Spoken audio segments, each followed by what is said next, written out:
This meeting is being recorded.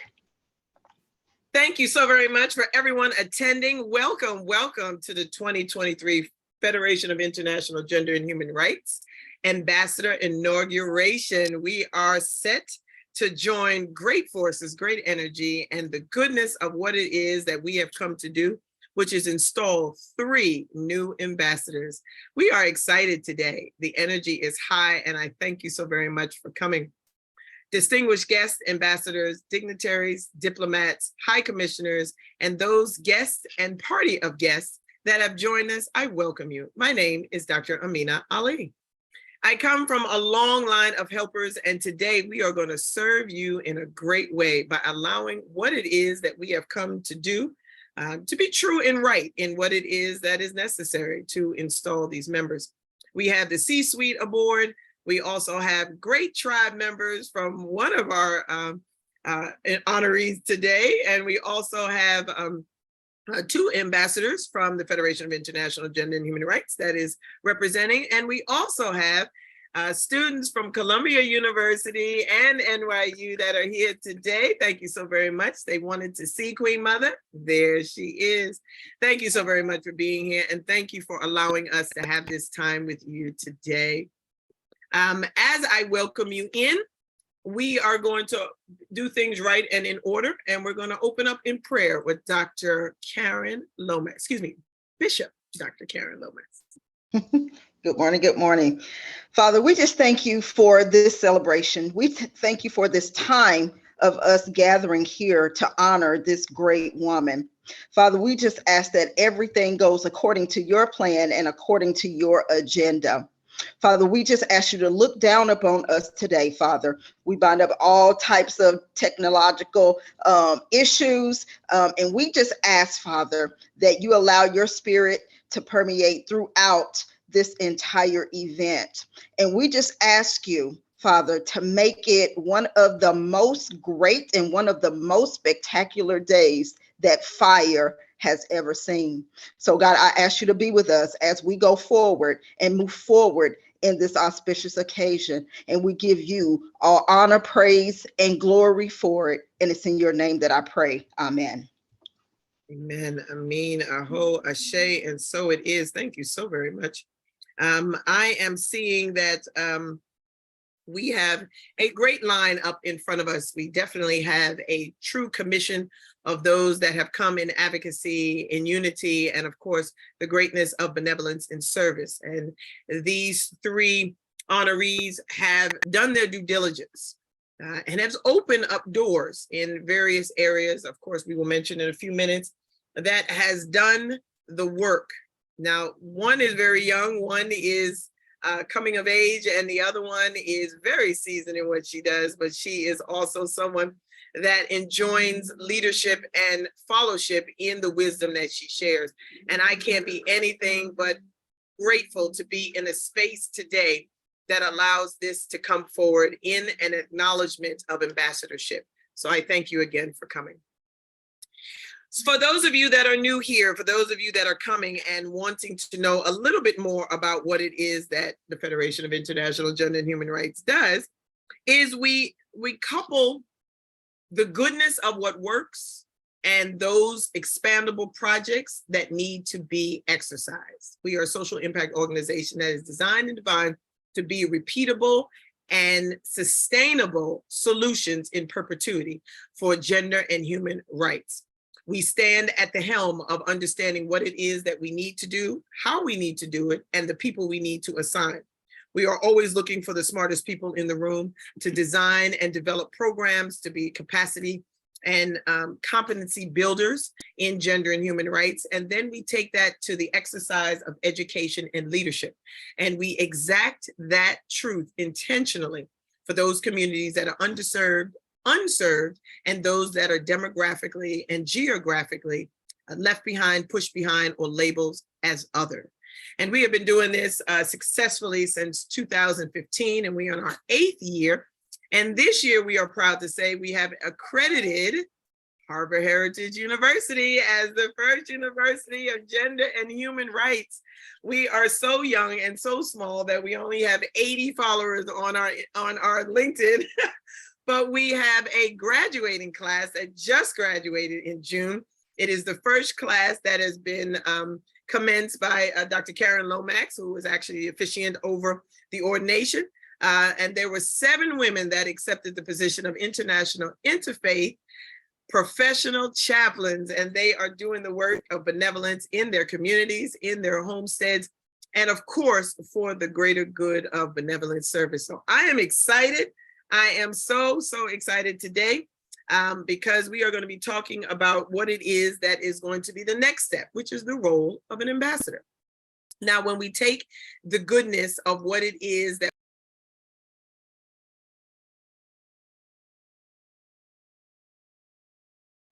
You're muted.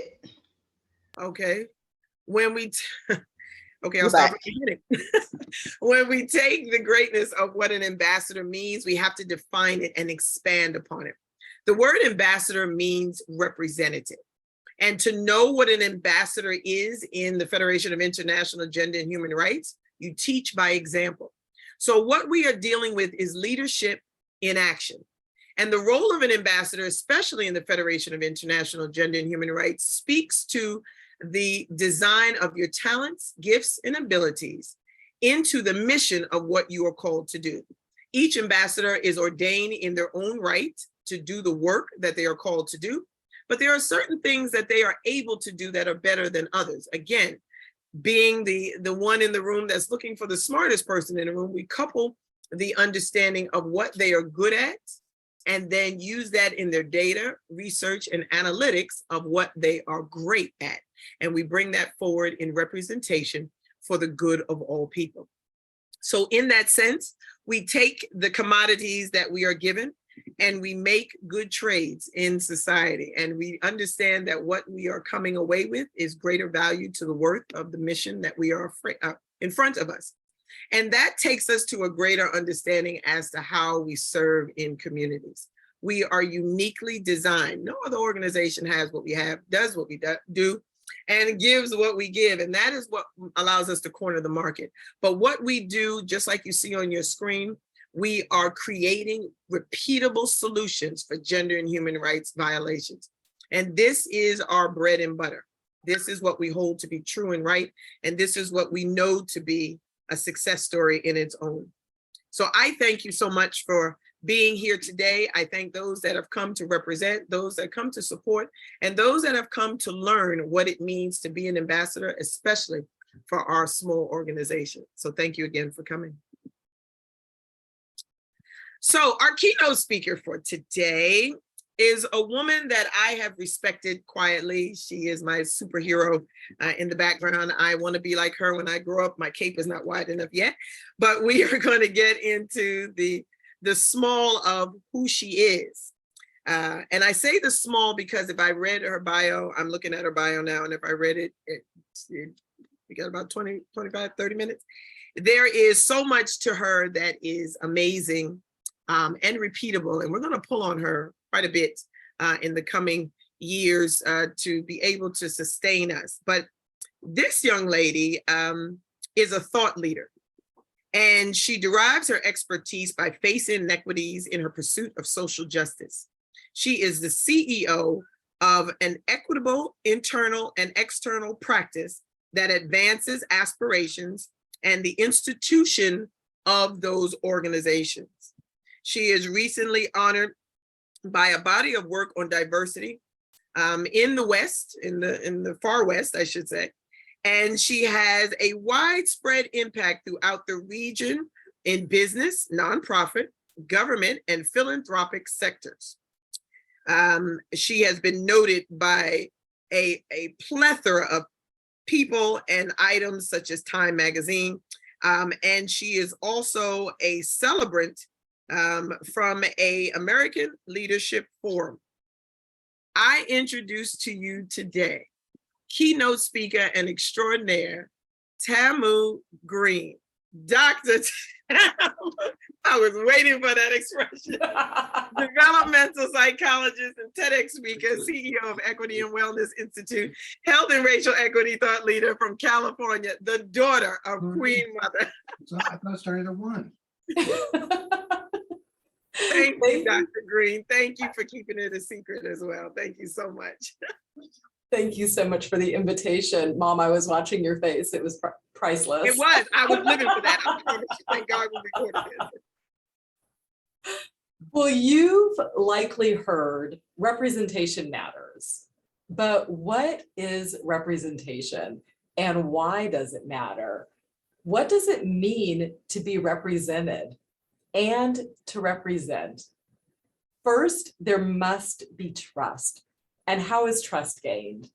Through long-standing relationships, relationships that involve listening and learning, exchanging ideas and camaraderie, and being open to new perspectives that may need to be voiced and defended. It's also utilizing the power, authority, resources, and connections we have to advocate on behalf of another. We don't want our representatives to think they know us. We want them to actually know us.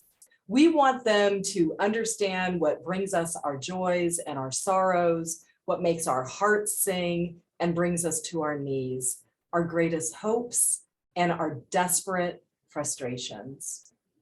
We want our stories to fly from their tongues and our dreams to light up their eyes. Representation is an honor that holds a tremendous responsibility. It embodies the courage and conviction to move in spaces that are often overwhelmingly occupied by groups with close access to the dominant power structure, those who enjoy an uneven share of society's power, influence, and resources.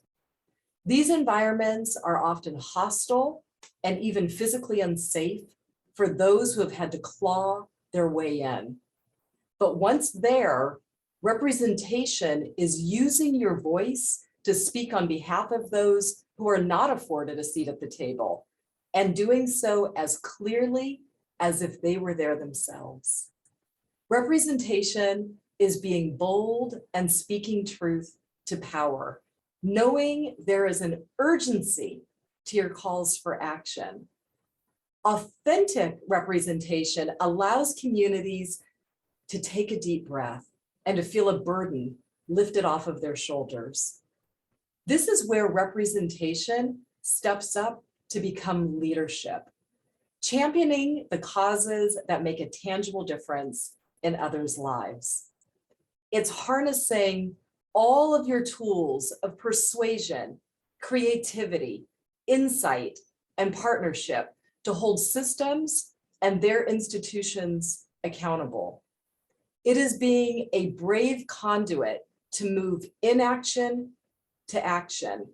It is being a bridge to carry problems on one side to solutions on the other.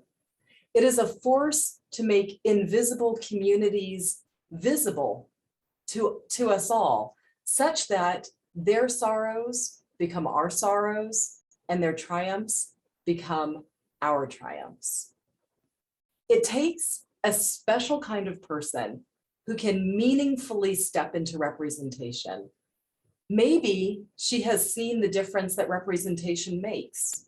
Perhaps she had a school teacher, a community elder, or an elected leader who looked like her, came from her community, spoke her language, shared her dreams.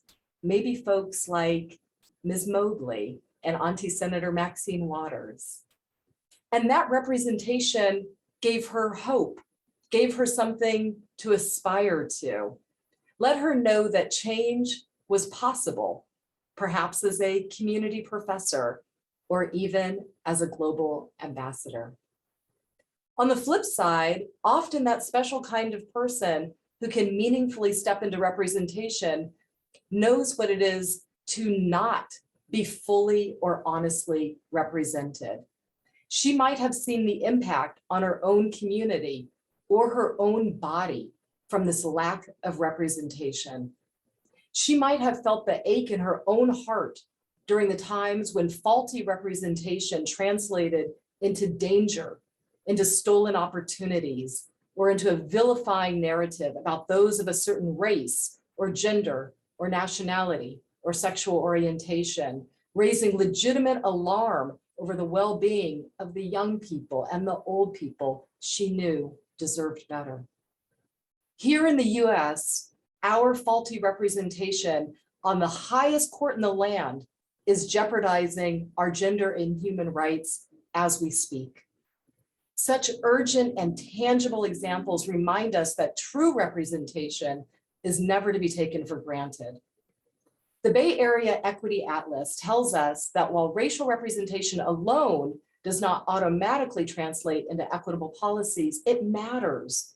Without political representation, it is harder for communities that face discrimination and structural racism to have their issues considered in the policy process.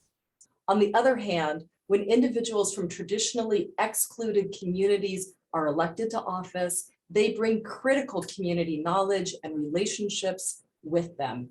This can result in better policies and increased trust and a sense of belonging, strengthening multiracial democracy and increasing vitality. It is our collective responsibility to push for representation, as the alternative is continuing to allow those who have no relationship, knowledge, or investment in our communities to make decisions that impact our lives and livelihoods. I invite you to bring to mind someone who has represented you well. What were their qualities? You can type some of them into the chat if you like. Were they resilient? Were they values-driven? Did they exude enthusiasm, patience, integrity, loyalty? Were they forceful, or did they handle their business quietly, as in adversaries didn't see them coming? When we represent, our communities are paying close attention to us. They are noticing our characteristics, because the nature of representation is mirroring. As you are, so am I. This becomes a dance between those being represented and those doing the representing, to be in sync with one another, to be inspired by one another, to lead one another. As FIGHR continues to cultivate global representatives, let's support this beautiful dance. Let's show up in our full glory, knowing that in any given moment, we may be in the position of informing and educating leaders tasked with representing us and our needs, or we may be in the position of being those leaders ourselves. Whether we are being represented or doing the representing, what we know to be important is the relationship and trust building, authenticity, and collective fight for gender and human rights that connects us all. The question of representation allows us to all ask ourselves how we are servicing those who do not have access to or influence in our decision-making spaces. What are the actions that we personally can take to bring their needs into these spaces? I invite you to use the chat to identify one action you are taking to expand meaningful representation. Is it education, listening tours, report backs, collaboration? And what is an action that you would like to further commit to in the future? You can put that in the chat as well. I see community engagement. I see listening more, chat and choose with those that want to build. We are learning and growing from one another, which is the true spirit of representation. And so we gather and celebrate as we are doing today when our trusted leaders accept the honor and responsibility of authentic representation.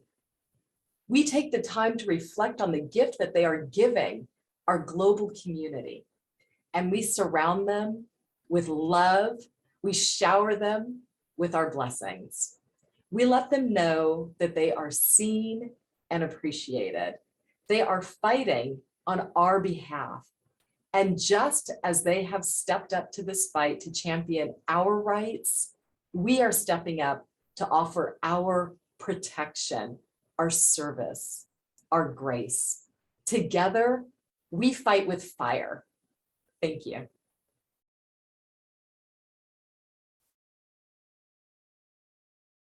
I fight right along with you, and I'm gonna make this a blaze today because this is amazing. I thank you so very much, Dr. Green. You really did it. You really, really did it today. Thank you so much. That look on her face, I'm telling you, we could have shut it down at that point. I just that was it. That was it. And that was my surprise to you, Queen Mother. That's why I was avoiding you for a couple of hours yesterday, because I was trying to get that together, and Dr. Green and I were talking at the very time you and I were talking. So I was like, I hope Dr. Green doesn't say anything. So yeah, that was it. So thank you, Dr. Green. In your professional space, you are someone that I've truly been admiring for a while, and in your personal space, I thank you for making Queen Mother's Day a true surprise. So thank you. You really did it for me. Okay, we are into our next piece. Okay. We have a few dignitaries that have left messages for us that wanted to say something to all of the honorees today. And they are making mention in a few ways. I have former Ambassador Andrew Ramjohn, who wasn't able to be with us today, who asked us to say a few words. He couldn't be with us because he said his son fell off of a roof about an hour ago, and he's at the hospital now. So he cut and pasted his words to all of the graduates, to all of the ambassadors that are coming here today. So he said, ladies and gentlemen, esteemed colleagues and newly appointed ambassadors, it is with great pleasure and immense pride that I welcome each and every one of you to the prestigious role of International Human Rights and Gender Equality Ambassadors. Your appointment is a testament to your unwavering commitment to promoting and safeguarding the fundamental rights and equality for all individuals across the globe. As we embark in this collective journey, let us remember the power and significance of our roles. We have been entrusted with the responsibility to advocate for justice, fairness, and dignity in a world that often grapples with inequalities and injustice. Our work is vital, and the impact we can make is unmeasurable. Thank you so very much, Dr. Ramjohn. I also think we have Mission Ambassador to Lebanon and the United Nations, our very own Dr. Wissam Dodar, who I think is here. And of course, he has some words from us from the United Nations. He has been working at the UN for 30 plus years, dealing with women and children, safeguarding those that have been violated through rape and rape crisis, and those that are surviving from as immigrants, IDPs, and those that are migrating to safer spaces in war times. Ambassador Dodar, please unmute your mic. Hello, everybody. Assalamu alaikum. Good evening from Lebanon, Beirut. I'm very delighted and honored to share with you some of or to attend this very interesting meeting. Actually, I congratulate all those 3 mission ambassadors who joined FIGHR now during this evening or this day. I'm very, very happy to know that more and more family members are joining, especially they are of high caliber and very good quality, who will have an impact towards improving the gender and the human rights status in the mission areas they will be entitled for. I congratulate each one of you, and I'm ready as well to provide any support needed for any one of you. And I'm very keen to learn from each of you as much as I can, as much as you are generous to teach me. Thank you very much, and congratulations. Thank you. Thank you, Ambassador. I really appreciate you, and I appreciate that warm welcome. He is someone that we we scouted for, because he represents so many of those that need the work that we do. And he is someone that is truly a great inspiration to all of us. And I think we have the ambassador to the African Union. I believe he is here. I thought I saw him on here. Chisala Bwala, Dr. Chisala Bwala, who is the mission ambassador to the Republic of Zambia and the African Union. And he was here a few minutes ago, but he is the connection in Zambia, I'm assuming, is why we don't see him here. But he was here to give a bit of good news and cheer and welcome. So we thank you. We speak your name, Ambassador Bwala, and we thank you so much for your intention. So the presentation of the new ambassadors come at a great hest. And I think that I am very honored to have these women here. I'm actually equally honored to be able to speak about these women. And I'm going to introduce them in a particular order this time with intention, but I'm going to read a bit of their bio and then introduce them intentionally. So for the live stream, give me a minute. You may have a delay in this part, but I do want to make sure that I get her bio in before I allow them to speak. Ambassador Caricom Teranhike, I think I'm saying that right, Teranhike, is an educator and researcher with over 5 years of experience in the field of developmental studies and public health, focusing on development management, food security, gender and development, and health promotions. Currently, she is a lecturer at the Information and Communication University with a major role of contributing to the knowledge for the next generation with near zero gender disparities. Helping to monitor and solve public health outbreaks, she performs research to eradicate health hazards that affect the community. She educates the public about health issues and empowers them to aid in the prevention of disease and sustainable human development causes that will lead to not only economic growth, but the much needed economic development to sustain those communities. I introduce to you Madam Caricom Teranhike, I think, Diplomatic Ambassador to the Republic of Zambia. Madam Ambassador, if you can unmute your mic, the floor is yours. Thank you so much, Dr. Amir. First of all, I want to appreciate everybody for coming here and supporting us. So as earlier stated, my name is Caricom Teranhike, and I'm from Zambia. And I'm excited to be here, as earlier stated, and I just can't wait to be blouse the ambassadorship. Thank you so much. You're most welcome. Thank you so much for being here, and thank you so much for having this space. You hold a great space, and I thank you for sitting at our table. It is very, very eloquent. I am going to say that matter of fact, the ambassador is here. Okay, so let's go back. Ambassador Bwala, he is here.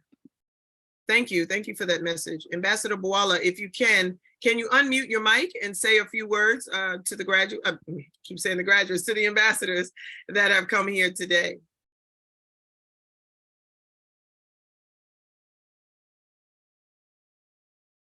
It is connection, okay. It says low connection. Ambassador Bwala, can you hear us? No. Okay, so we'll move forward. That's okay. I think what they're trying to do is get him connected on that end. Our next ambassador inductee is Ramatu Musa Ashiru. She is a student of business administration, and she's working part-time on a contract basis in ECOWAS. And that commission is what she is representing. She is in charge of covering workshops, meetings, administrative support, and performing functions with the delegates. The newly appointed diplomatic ambassador for ECOWAS for FIGHR comes to serve the mission as a solution to the suffering of the people under the sanctions of human and gender rights advocacy. She has a particular interest in educating and training the girl child. So, you know, as soon as I read that, it was like, bing, bing, bing, bing, bing. She has the ability to focus and comprehend responsibly and thoughtfully, and she has a high level of integrity and accuracy in making the research and data proven analytics. She makes a significant contribution to the success of the organization of ECOWAS by showing up and being the voice that is not heard for her village. So I love that representation. And we cannot say anything but thank you to Madam Ramatu Musa Ashiru, Diplomatic Ambassador to ECOWAS. Madam Ambassador, can you unmute your mic? The floor is yours. Thank you so much. Thank you, Dr. Amina, and thank you to everyone. My name is Ramatu Musa Ashiru from Borno State, Nigeria, residing currently in Nasarawa, Nigeria. I'm honored to be here. Thank you to everyone. Thank you. Oh, you are succinct. I love it. I am loving you and all that you do and all that you bring to the table. I cannot tell you how happy I am here to bring this full forward in what it is that we are doing. Thank you so very much. She represents Nigeria, and she is in Nigeria, as she mentioned. But she is going to be representing ECOWAS, and that means a lot. ECOWAS, if everyone is not familiar or understood of what it does, and I'm going to say that because a lot of people, I found out a lot of people didn't know, and that allowed me to know that I needed to explain it. So ECOWAS, oh, matter of fact, Madam Ambassador, I don't need to speak. Your voice is sufficient. What does ECOWAS do? Give us a little bit, please. ECOWAS is the Economic Community of West African States. So what I do in ECOWAS is I work part-time on a contract basis, and I cover workshops. So that's what I do. I'm not into it full-time. So there's a lot that I would not have to talk about right now. So I'll focus on what I do in ECOWAS. Thank you. Thank you. Thank you so much. And I thank you for offering that, because that allows us to know a little bit more about what they do. And of course, they cover the West African states, WAS, W-A-S. And it covers a multitude of things that allows us to see that this is a unification of what we are bringing forward. Now, I'm going to read something to you so that we get a clearer piece. I was trying to pull it up and it wasn't coming. This is a piece from ECOWAS that I found very intriguing, I must say, because it allows us to understand what it is that we are seeing happening in the West African country, and it's not coming up. Okay. Yeah, it's not coming up. Okay, well, we're just going to move on. I was going to read you a passage from their recent commission panel that happened a couple of months ago, and some of the things that key into what we're doing today. But our last, and certainly not least, our last ambassador, who is the quintessential woman that cannot be anything but honored in anything that she does. And I say this because when I read about her and read about what it is, you'll see that this woman has earned her stripes. We're just giving her flowers while she's still here, because this woman means a lot to a lot of people. Known as Mama Cat, Dr. and I love to say that, Dr. Catherine Hall Trujillo has over 30 years of experience as a public health administrator, community health educator, and advocate in the public and private sectors. Her expertise in understanding, translating, and bridging policy, administration, services, delivery, and client cultures have earned her national and international recognition. The Birthing Project USA, her baby, has modeled and been replicated in almost 100 communities in US, Canada, Central America, and Africa. She is also an independent consultant providing technical assistance to government, private, and community agencies regarding health administration, project development, identification of resources, and community education. Her specialties is in public health administration, maternal child health, community development, leadership development, disparity reduction, cultural competency, international public health, girls and women, and of course, communities of color. She is a research, she has ongoing research as a project in Cuba, focusing on the Cuban maternal child health system and the role of girls and women. And she works closely with the Cuban Medical School program. She is training students from the United States to practice medicine in underserved areas of the US. Ladies and gentlemen, boys and girls, I wish we could, as Dr. Lomax says, stand as you're willing and able. Our delegate mission ambassador, Dr. Catherine Hall Trujillo, mission ambassador to Cuba and the Caricom. Congratulations, Queen Mother. Can you please unmute your mic? The entire program is yours.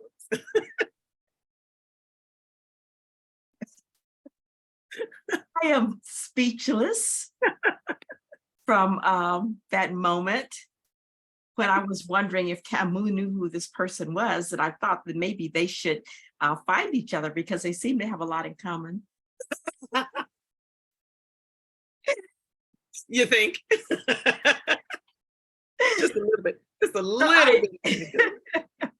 So I am still just totally speechless because as I'm coming up on 75 this month, I can't think of a better gift than to be here at this moment with all of you, from my children and grandchildren, from people like Denise West that I have worked with since practically day one of the birthing project, to my own birth sister who's here. And you know, the birthing project is all about women claiming each other as sisters. Nice. It's about that simple. And research has shown that the best thing that a woman in the diaspora can give to herself toward her own healing is to be connected to another woman, for she sees herself in that woman's eyes.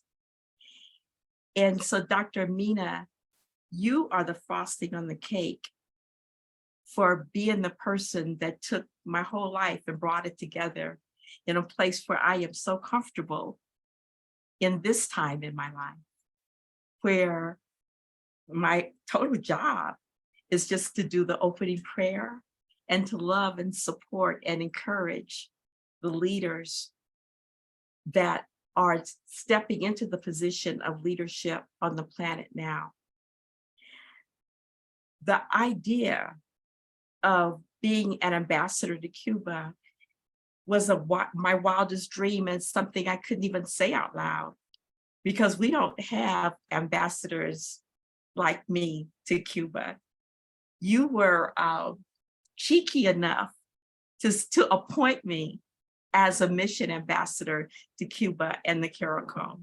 I'm probably the only person that doesn't, I'm not representing the country that I was born in, but I'm representing the country of my heart, the country that has claimed me and educated me and given me a place where that I can share with all the people that I love, no matter where they are. They're welcome to Cuba. As a matter of fact, Brianna is one of the Cuban medical school students who's here today, zooming in from Cuba. How could it get any sweeter than that? But I will just wrap it up by saying the opportunity to represent Cuba and to be there is so meaningful to me as a midwife, because with all the problems that we have in the US, it turns out that Cuba is the best place on the planet for a Black baby to be born in. And we are interested in what Cuba is doing, that their babies live, that their mommies live, and giving us the opportunity to keep the light shining on them helps them to always have a seat at the table and to be a place where we can do two-way learning from each other. So I just want to thank you and our FIGHR community and all my family and friends. Frankie, I see you're here representing our family and our mother who passed away during COVID, that it all is well. All is well. And I thank you so much for what you've done to make me see that all is well and I don't have anything to worry about. Thank you. Absolutely, absolutely. It is your job to put your feet up and enjoy more mojitos than we can drink in a lifetime. How about that? That is your job right now. You are continuously on the aisle of relaxation. If there is one, we'll create it. You know, we'll just we'll make one. But thank you. Thank you so much, Queen Mother. And I really appreciate you being here today. I couldn't find a better person. Of course, there's other people out here that can represent Cuba. There's other people that have come forward to represent Cuba, but to know that you represent it with a passion is what we need. We need the work to be done, and we don't need titles adorning positions. We need work to adorn missions. So I think what I see in this is the right idea. The C-suite agreed. Day one, they didn't even think twice about it. They were like, yeah, sure, yeah. You know, and it wasn't even a vote, it was consensus. So I think what we saw was that was an agreement because of who you are and what you give us. So thank you so very much for what you do for those in Cuba and how that affects us here in the United States and all over the world. You have programs and projects in Africa and like you say, in South America. So this work does travel, and I thank you for being that. And of course, representing the Caricom means you bring in the other countries, and you will be the umbrella for all the other countries that come in under you in that region. So we thank you for heading that task, because we would like to have a representative from each of the countries under you. And that would mean a lot to what it is that we're doing. And that means that we have about 75 more years with you. So, you know, let's get working. Let's get, and I thank you so much, Queen Mother. Next is going to be the Federation Pledge, and this is where everyone that is being honored today must come to camera and must raise their right hand. This is not a swearing in ceremony. We don't use that word because even in my religious tradition, we don't swear on anything. So it is a matter of affirming and accepting your pledge of oath. So the affirmation is for you to raise your right hand, and you're going to be able to see the words before you say them. And this is intentional so that you understand what you're saying. You can put some heart to it. You can allow the courage and the tenacity of what you're doing to be seen. And you can also embody the words because they were intended. This was a piece that actually Dr. Lomax gave a while back that she said had to be in there, word specific. And then because she's in the military, it's things that will allow your religion to own it and your person to hear it. The way we're going to do it is in cadence. So that means that I will say it. I will read a certain passage. You will repeat until we get to the end. And again, you have to be on camera. We have to see you. We have to hear you. And you will be in cadence together. So there'll be 4 voices talking, 1 and then 3, until you have finished the pledge. So please give yourself a few seconds to read through it as I get my camera ready for being able to read it. And I am going to, because I can't see it with this piece right here. No, not yet, not yet, not yet. You okay over there? Okay. All right.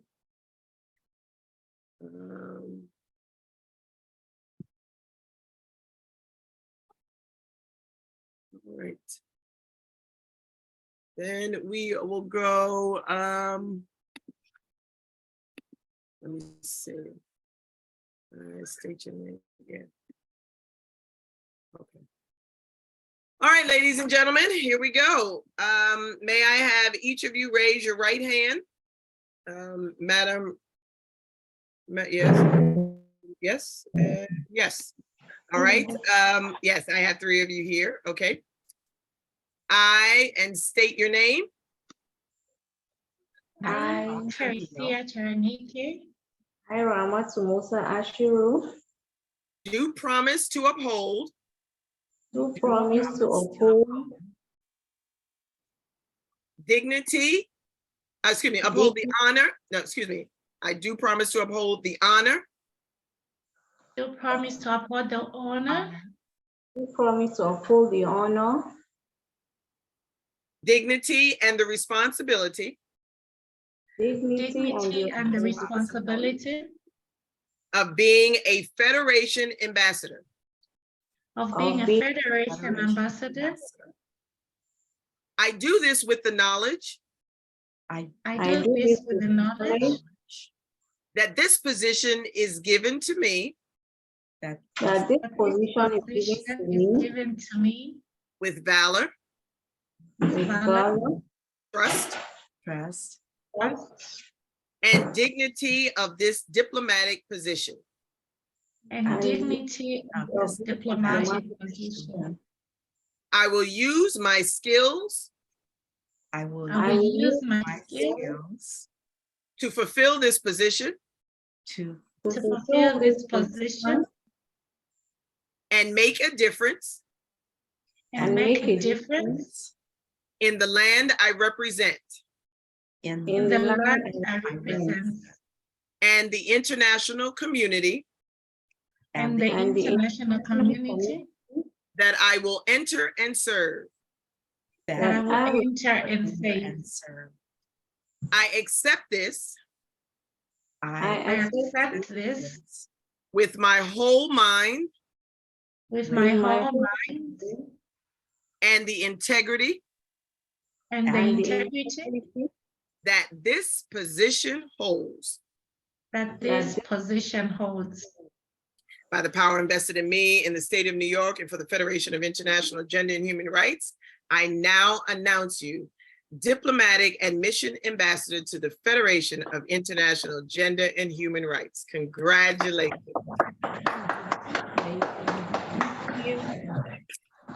Yes, yes, yes. Thank you so very much. Thank you again for all that attained and sustained the support and the due diligence in what it is that they have come to do. I see that there is Ambassador, did he come through now? Chisala? Oh, he's gone again. Yeah, he's gone again. Okay, and there was Hamza from Nigeria. He's the mission ambassador for Nigeria, and he is gone also. Oh no, he's there, he's here. Ambassador Hamza, can you unmute your mic and give a few words or congratulations to the new ambassadors, please?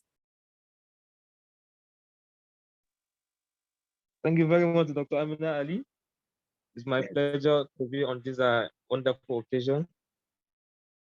And I'm very, very excited for the newly ambassador. Welcome to the family and welcome to the great family that are doing good things in their world and also in their country representative. Congratulations and welcome to the family. Thank you very much. Thank you. And thank you so much for being here today. I really appreciate your attendance. Okay, so now we're going to have words from our new ambassadors, starting with Ambassador Caricom. And then we will, of course, close out with Queen Mother. Tell us a little bit about what we're to expect, please. Okay, thank you so much. So I want to start with a little background about my country, Zambia. As I earlier stated, I come from Zambia.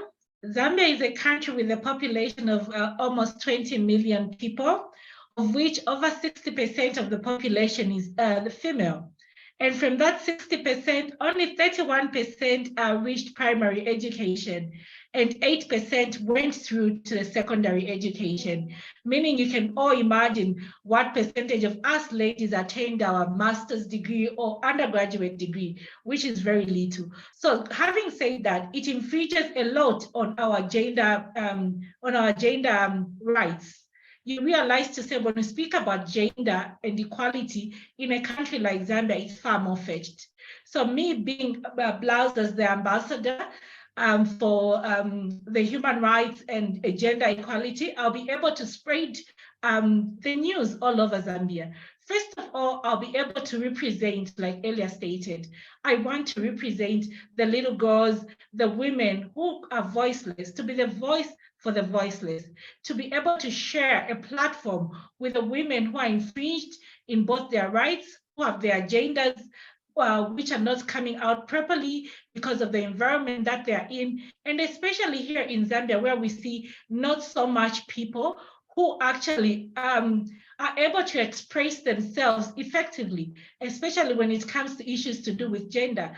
You realize to say girl children are being pushed into early marriages. Even boys are going through issues that we cannot even relate to because we cannot speak out.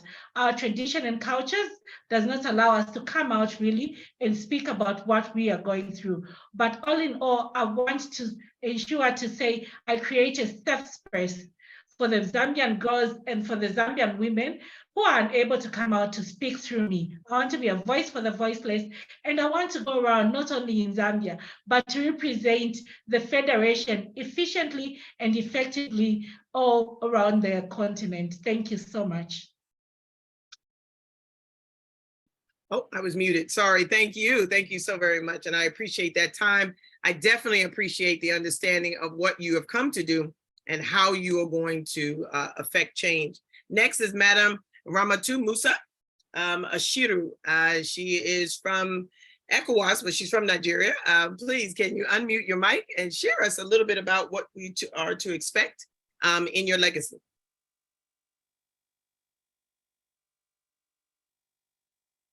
I think you're muted.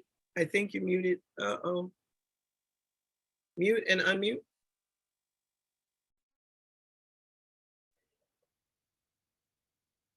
Can you hear me? Yes, we can hear you now. Yes.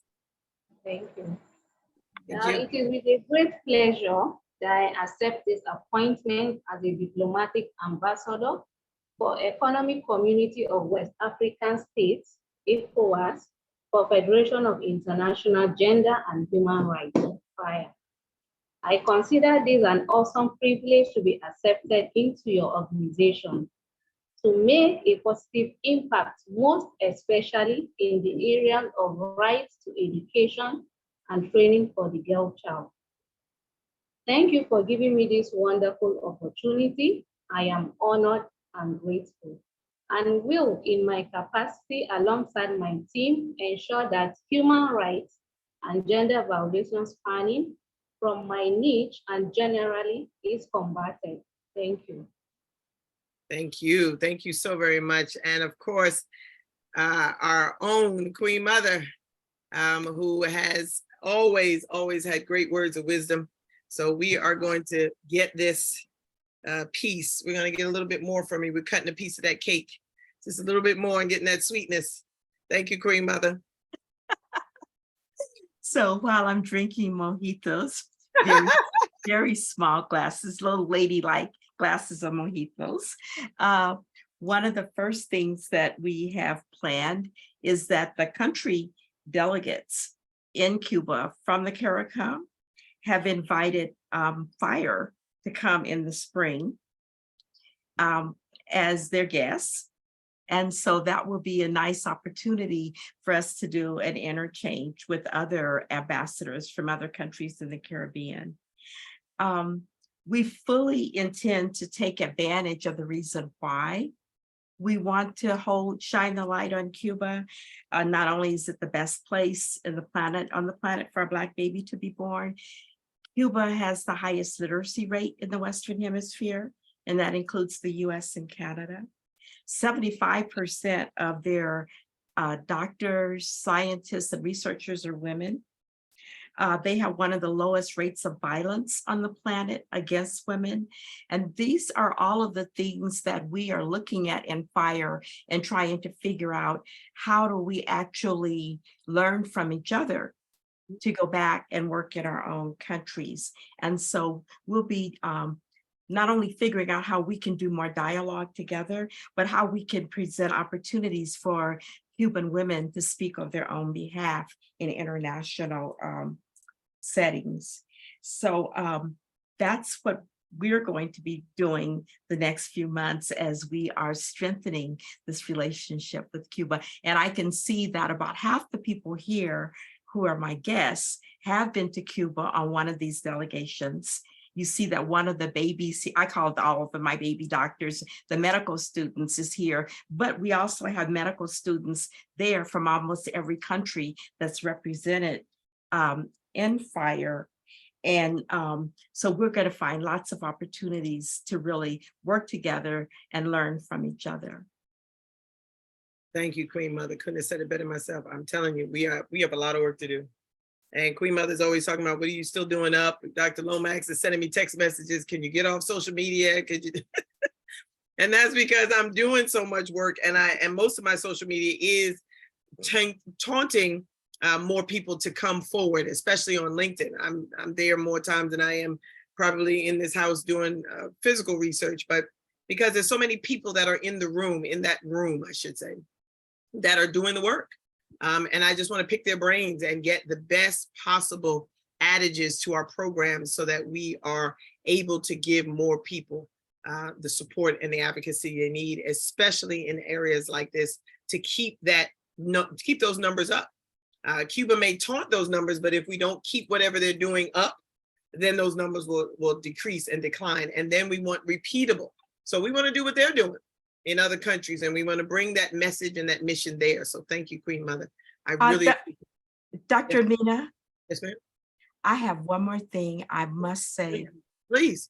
My husband is on this call, and like the man that he is, he was so busy making sure that everything was set up for me and the computer worked and whatever. But you know, we met on the road to Cuba 19 years ago and were married in Cuba 18 years ago. And the work that we do in Cuba, we do it together. He's one of the best documentarians and photographers that you'll ever see. And one of his pictures makes it very clear, but I've been trying to explain for 5 days. So I want to say thank you, honey, for being here. And look at this. I guess you're the first husband to the ambassador. Oh, so he's the first husband? I like that. I like that. Dr. Harris, Kamala Harris said the same thing. She said, well, what do we call him? The first husband? So I thought that was very representative. Yes, he is the first husband. Absolutely. Absolutely. So we have Dr. Karen Lomax, who of course is our C-suite everything. She is giving her a small introduction. She is Bishop Dr. Karen Lomax. She is representing the Federation of International Gender and Human Rights as our advisor, and she definitely represents it well. She is a commissioned officer in the United States Army. She is a chaplain in her own right. She is a pastor. She is a mother. She has a great stand in the community and what it is that people see here as followers that have actually joined her today to see this history-making event. So Dr. Lomax, I'd like for you to come on and give us our closing remarks in speaking to the ambassadors directly. Thank you so very much. Well, while they were talking, I was over here trying to channel my inner Queen Mother because this is that's right. Because this is the first time I've actually gotten the opportunity to do the elder wisdom. So right. I'm like, I'm 50, so I think I can do the elder wisdom part, but nobody can do it like Queen Mother. And so first and foremost, congratulations to all of our newly inducted ambassadors. But I wanted to correct something that Queen Mother said, and she was saying how she doesn't represent her home. I beg to differ. Where your heart is, that's where your home is. That's where your heart is. Okay, your heart is where it's home is where your heart is, and so you do represent your home. You do. You represent your home, and you represent our home, and you are a Queen Mother in your own right, even without us, even without this. You are a Queen Mother. But I want to say this, and she already knows this because we've already worked together, but I want to let the other ambassador know, and anyone who makes a decision that this is a route they want to go. We don't sit in seats. We're buckled into seats, okay? These are positions. These aren't titles. This is a lifestyle. This is part of who you are. It's an extension of you. It becomes part of your identity. And you don't just represent you represent humanity. You are out here on the stage of humanity. You represent humanity. And there are 3 things in that declaration and affirmation that they say that I want other people to understand what it takes. And it's trust, dignity, and integrity. If you don't have all three, you can't be an ambassador, not a true one at heart. So you have to have all three. And so I want to say congratulations, but I want to say now that once this part is over, it's time to do the work. Some of you have already been doing the work, but now it's time to do the work. And so we want to say welcome to FIGHR. This isn't an organization, it's a family. You become part of the family, and in becoming part of this family, sometimes you have to get corrected in the family, but we do it in love. Do it in love, and because we want to make sure that you represent the best you. We want you to represent the best you that you can be, and we want you to have that sense of security that you're, even though you represent your country, you still have support. That's what we're here for. We're here to help you and assist you in doing the work for your particular mission. And so welcome to the FIGHR family. And it would not be right if I didn't end this in a quote. And I'm saying this, and I heard it in Queen Mother's voice in my head, but I'm an author, and this came from J.K. Rowling. And this quote, it states, "It is impossible to live without failing at something, unless you live so cautiously that you might as well not have lived at all, in which case you fail by default." You fail when you fail to live. You fail when you fail to live up to your purpose in life. And with that, I say congratulations, welcome, and thank you. Thank you. Thank you, Bishop Lomax. I really appreciate that. And that really says something. Yeah, because we live in perfectionism. I got imposter syndrome. So there is a huge piece that you're just so, that I heard that. What did you say? I heard that the first time. Yeah, thank you so very much. I am going to call up, and I know people hate, like, oh Lord, who's she gonna call now? There was someone on here that I wanted to call and they're gone. Oh, there was an ambassador that came on, and she was actually from Sierra Leone, and she was one that kind of held my hand when I started the UN. She kind of took me by a wing. She said I look like her daughter, so it was kind of like that thing where she was kind of coaxing her daughter along. So she gave me that maternal piece. And she came on, and now she's gone. She's actually in Sierra Leone. Her mother just recently passed, and she's there with the family. But she said she was going to do her best to get on, and she was here. And I wish I would have called her in then. But Madam Ambassador, I speak your name, Asantu, Mary Asantu. I thank you so very much for coming here and coming and being a part of this historic moment. Your intention was noted and your love is felt. Thank you so very much. Okay, Bishop Lomax, the floor is yours again, and we're going to close this out after. Matter of fact, before we do that, I would like to ask if anyone on the floor, to include Daddy Trujillo, to be able to say a few words. If there's anyone that would like to say a few words or open your mic, I would love to hear how you felt, what you see, what are you vibrating, anything at all, please. I'm good at calling on you. Gracine Collins Dansbury. Yes, please unmute your mic. I would like to say thank you for allowing me to witness such greatness from the table in my home. I appreciate everyone and all the work that they are doing, and I hope to see you guys in the future. You have definitely lit a fire inside of me today. I'm sorry.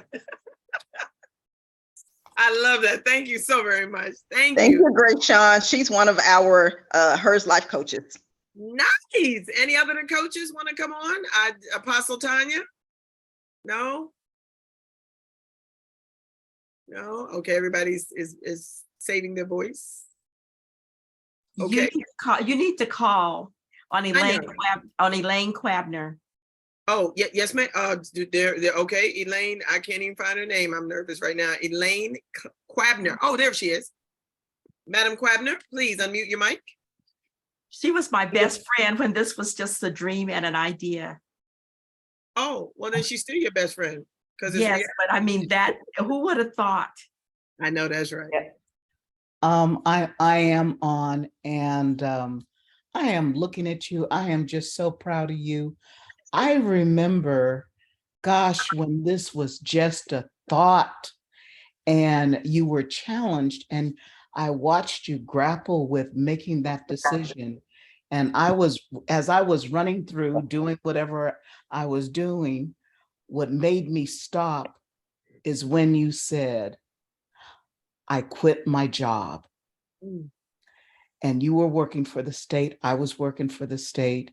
You quit your job to devote your time and energy to the birthing project. I remember the first grant that you wrote. I came in one day, you were on the floor, you had all this paper spread out on the floor. The grant was due the next day. It was your first grant, and it was a small grant, but that's what got us started. And, you know, all these years later, who knew that this is where you would be, where you have grown to be? I remember when you were doing Vision Quest in Montana, sitting on top of somebody's ridge and meditating with the snake. And I said, oh, okay.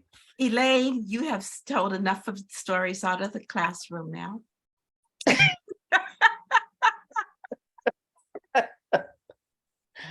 Yeah, anyway, that is all to say that this has been just a wonderful journey. And I am just so proud of you. We are proud of her too. And I can't tell you, just being an elder, I share this space, and I don't want to take any shine from the other ambassadors, but this is an elder moment right now. And I really do honor elders. That is like Quinta said, my grandmother would rise out of her grave and spank my hind parts. I still need to find out where they are on the body. But she was spanking my hind parts if I didn't honor and truly, truly respect the power and the integrity of the living library in an elder. So I want to thank you. And Madam Elaine, Mother Elaine, I want to thank you also for showing up and being here with her, because again, without your showmanship, we wouldn't have this story about the snake. Then I'm just gonna ride that to the hilltop. Ride that to the hilltop. I'm just gonna, Queen Mother Elaine, you did that for me. So thank you so much today. Anyone else? Dr. Amina? Yes, ma'am. Hi, this is Apostle McIntyre. I couldn't get my mic unmuted, but I am just absolutely positively, I am so excited about being able to be here in this environment and be introduced. You know, we always hear about ambassadors, but to actually be a part of history like this is so amazing and wonderful. I thank you all so much for allowing us to be a part of this. And I just hope to participate more and just learning more about what's going on. And eventually I definitely will be a part of it somehow. I don't know about an ambassador, but I will be a part. So just thank you. You're most welcome. And you're always welcome to work with Bishop Lomax. Always, always, whatever she needs, however she needs it. And that'll be at her discretion completely. But I do welcome the talent, gifts, and abilities. So thank you so very much. And with that, in the interest of time, thank you so very much, Apostle McIntyre. I am going to ask that Bishop Lomax return to the stage, if you will, and give us our closing prayer so we can get you guys out of here and we can celebrate and I'm hungry, so I got to get something to eat. So, Dr. Lomax.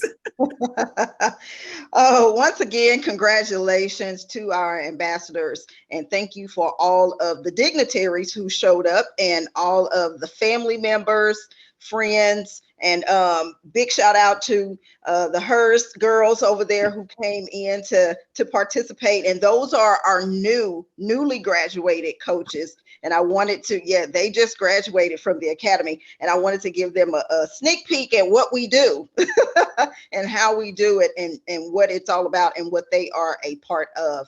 And of course, always Dr. Amina Ali for the vision. We wouldn't be here doing this if it was not for the vision and following through with the vision. And so with that being said, Father, we just thank you for everything that has gone on today. We thank you for these newly appointed ambassadors, and they are at your disposal. And so we ask you, Father, to open up many more doors. Send in the resources for them. Send in the people that are going to be there to support them. And also, Father, equip us with more resources so that we can pour out for our ambassadors. And we ask you to be with all of their family members and all the families that are represented here today. Last but definitely not least, we ask you to continue to keep your hands up on the leader of the Federation of International Gender and Human Rights, and that is Dr. Amina Ali. God, we ask you to continue to guide her, support her, keep her safe from all hurt, harm, and danger. And Father, when we meet once again, Father, we ask that you allow us to come together to build up and enlarge our territory as well as the FIGHR family. And when it's all said and done and we leave this place, but never ever your presence, we'll give you and only you all the praise, all the honor, and all the glory for it. And it's in your son's name I pray. Amen. Amen. Amin, Aho, Ashe, and so it is. Thank you so very much. I have to give a great thank you to my interns who helped us today troubleshoot.